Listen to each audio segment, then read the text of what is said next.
Samantala, mas lalong nakakadagdag ng inis ng taong bayan.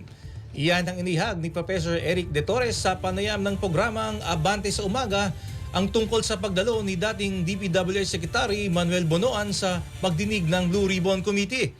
Ayon kay Torres, dapat na panagot muna ang mga sangkot sa anomalya upang mapatunayan ang kredibilidad na nagpapatuloy ng Blue Ribbon Committee. Aniya, hindi magiging makabuluhan ang mga pagdinig kung walang malinaw na pananagutan at konkretong resulta.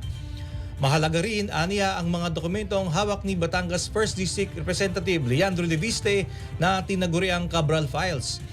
Dagdag pa ni De Torres, sa sandaling ganap na maisapubliko ang mga dokumento, posibleng masagot na ang napakaraming tanong ng taong bayan na matagal nang naghahanap ng linaw at hustisya.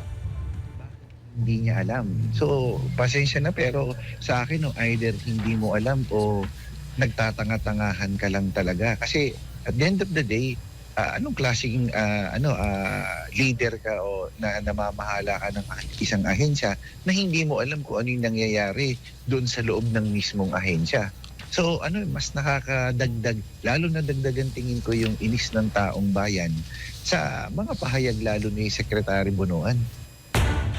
Giit pa niya, hindi na dapat pinatagal pa ang pagsasapubliko ng mga dokumentong iniwan niyang yumaong DPWH Undersecretary Maria Catalina Cabral. Lalo't mahalaga ang mga ito sa paghahanap ng katotohanan at pananagutan. Ang tinig ni Professor Eric De Torres sa panayam ng Abante.